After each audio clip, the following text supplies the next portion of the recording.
अपने तज्जियों में जरा इसको भी पढ़ के शामिल कर लें, ताकि तुम लोग की औकात याद रहे। तुम लोग करोगे सर्जिकल स्ट्राइक, तुम लोग करोगे पाकिस्तान पे बैठा तो हम हसद करें। टैलेंट की सर कोई सरहद नहीं होती।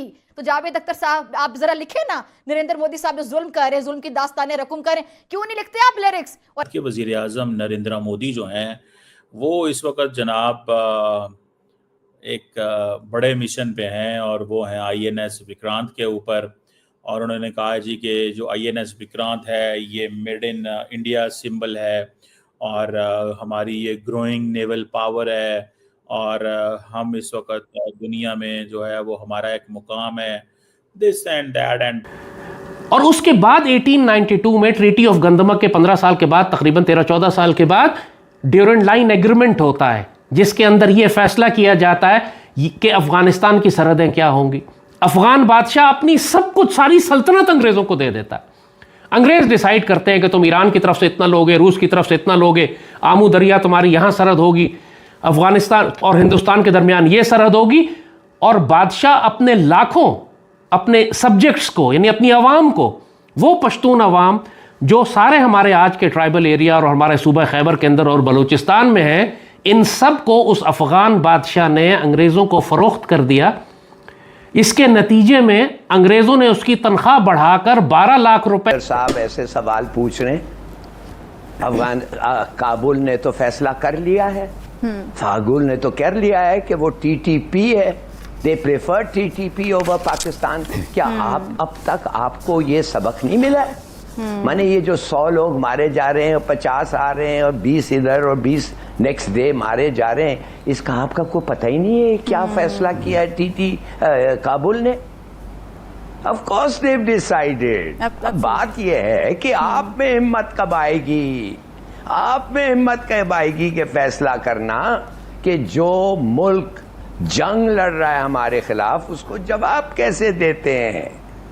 आप तो उनको अपने भाई बनाए हुए हैं, ये भाई है, ये तरीके से लड़ाई भाई करते हैं, बॉर्डर से आते हैं, मर्डर करते हैं, क्या कैप्चर करते हैं, क्या क्या नहीं करते हैं, और कहते हैं हम फिर आएंगे और आते हैं। ये आपके सामने एक कन्फ्रंटेशन होगी और इसमें कोई दो राय नहीं। ये प्रिपेयर करके आएंगे। आपने देख लिया कि इंडियन पार्लियामेंट के अंदर इनका 10 साल का एक पैक्ट भी हो गया, डिफेंस पैक्ट। उधर से आपका जो ट्रंप है वो पाकिस्तान को कहता है my favourite field marshal, my favourite prime minister, और दूसरी साइड से डिफेंस पैक्ट तैयार कर रहा है। तो ये एक इनकी एक इंटरनल एक गेम है, जो कि यहाँ पैसिफिकेशन है और वहां अबमेशन है।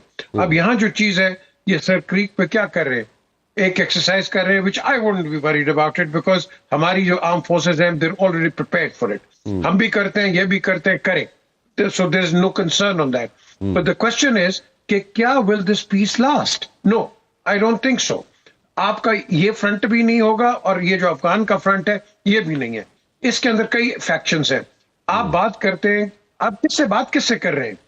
उन लोगों से कर रहे हैं जो कि खुद एक रेजिस्टेंस मूवमेंट लेके चले थे, फ्रॉम मुजाहिदीन इनटू तालिबान, तालिब इल्म, के आर दे वर्किंग एज तालिब इल्म। उन्होंने ये कहा है कि हमारी नेवी जो है वो अगली दफ़ा पाकिस्तान के खिलाफ, ठीक है जी, एक्शन वो लेगी खुल्लम खुल्ला।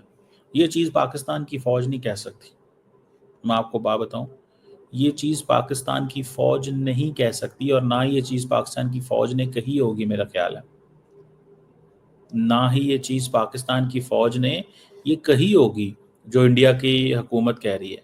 और मैं आपको बात बताऊं, अगर ये पाकिस्तान की फ़ौज कहे, ट्रस्ट मी, अगर ये पाकिस्तान की फ़ौज कहे तो शोर मच जाए दुनिया में, लेकिन क्योंकि ये मोदी साहब कह रहे हैं तो दैट्स ऑल फाइन। बहरहाल,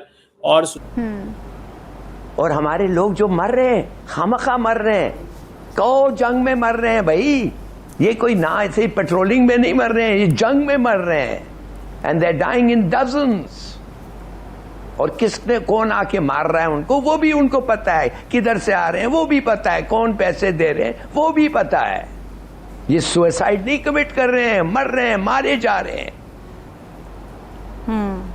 माय गॉड, अगर हमारे प्राइम मिनिस्टर साहब को इतना देर लगता है फैसला करने, तो अब आप क्या कर सकते हैं? I am very sorry, I am very sorry. खुदा के लिए tell the truth, stand up, this is war, nothing less. नहीं चाहिए हमें वॉर, बिल्कुल सही है, नहीं लड़ना चाहते वॉर, मगर हमारे पे ये मुसल्लत किया जा रहा है। और अब नहीं लड़ेंगे तो कब लड़ेंगे? जब आपके अपने लोग कहेंगे कि ये लड़ नहीं सकते। What do you think the Afghans are saying? What do you think ये TTP murderers are saying? और हिंदुस्तान क्या कह रही है इनको? जाओ लड़ो, कामयाब हो रहे हो। हमें तो कहा गया था कि $500 मिलियन का फेंस लगा रहे हैं और कोई नहीं आएगा, और जब आएगा फट करके हमें पता चल जाएगा। ये तो भड़ा भर आ रहे हैं भाई। वो $500 मिलियन का थोड़ा हिसाब भी तो दे दें। No, I am sorry. अब प्राइम मिनिस्टर साहब प्लीज मेहरबानी से, ठीक है आप कहें कि हम लड़ेंगे, कभी कभी आप लड़ेंगे, और मैं कह तो दें यार, फैसला तो करें कि जो लोग आके आपको 100, 200 लोगों, 300 लोगों को मारते हैं वो आपके दुश्मन कहते हैं। वो दुश्मन होता है आपका, वो भाई नहीं होता है, वो हम अच्छा सा हम साया नहीं होता है। या तो अगर वो ठीक से, अदरवाइज गिव अप किया। अच्छा। जिस तरह वो आज पाकिस्तान में BLA को बलोचिस्तान में सपोर्ट कर रहे हैं। अच्छा। और बकायदा उन्होंने पाकिस्तान पर फौज कशी की है। अच्छा। ठीक है, जिसकी वजह से पाकिस्तानी आर्मी को हथियार डालने पड़े और हमें शिकस्त हुई है। और अब भी इंडिया की गवर्नमेंट उसी पॉलिसी पर चल रही है, उसी नक्शे कदम पर चल रही है, वही उसी उनके पॉलिसी साथ है कि पाकिस्तान को तोड़ने में मसरूफ है। अच्छा, लेकिन इधर एक सवाल मैं करूंगा, ठीक है, आपकी बात को कंटिन्यू भी करूंगा, लेकिन हमारे प्रोग्राम का एक अंदाज है कि जहां पे भी कोई मतलब होता है उसको हम पॉइंट आउट करते हैं। मुझे बताएं, आपने बोला कि 1971 में इंडिया ने मुफ्ती बानी को सपोर्ट किया, बांग्लादेश अलहदा कर दिया। आज हम इस चीज को एक्सेप्ट करते हैं ना कि हम बंगालियों से कहीं ना कहीं नाइंसाफी कर रहे थे। बिल्कुल। नमस्कार दोस्तों, वंदे हिंदुस्तान स्पेशल न्यूज के एक और वीडियो में आप लोग का स्वागत है। जैसे कि आप लोग जानते हैं, प्रतिदिन भारत की एयरफोर्स पाकिस्तान बॉर्डर के करीब पहुंचती जा रही है, और इस समय पूरी दुनिया में केवल एक ही चर्चा हो रहा है भारत की, क्योंकि भारत के पास इस समय INS विक्रांत, जो कि दुनिया की सबसे पावरफुल इस समय भारत सेना हो चुकी है, और भारत की इस समय दुनिया की कोई भी एयरफोर्स बराबरी नहीं कर सकती है। और भारत आज इस समय इतनी पावरफुल बन चुकी है क्योंकि भारत ने जहां जहां पर भी भारत की सामने, जहां पे भारत की दुश्मन भी खड़े होते थे, आज वो भी भारतीय एयरफोर्स की तारीफ कर रहे हैं। और भारत की आज अमेरिका के जो डील हुआ, 10 साल की जो एग्रीमेंट साइन होने के बाद पाकिस्तान सोच में पड़ गया है। जहां पर कहीं अमेरिका और भारत में कभी दुश्मनी हुआ करता था, आज वह दोनों देश एक पक्का दोस्त बन चुके हैं।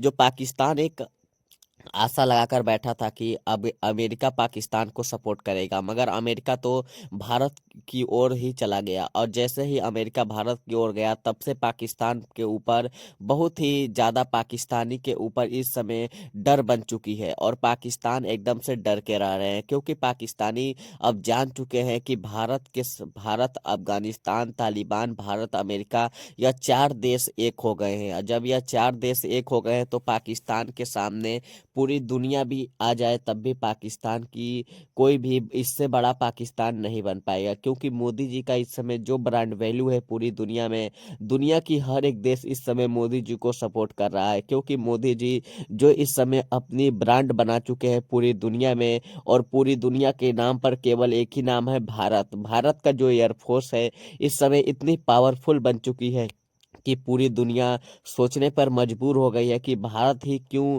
कहीं भी हर एक जगह पर भारत ही क्यों इतनी तगड़ी एयरफोर्स है। क्रिकेट में भी देखो तो भारतीय टीम सबसे बड़ी है, एयरफोर्स में भी देखो तो भारतीय टीम सबसे बड़ी है, जनसंख्या में भी देखो तो इंडिया सबसे बड़ा है।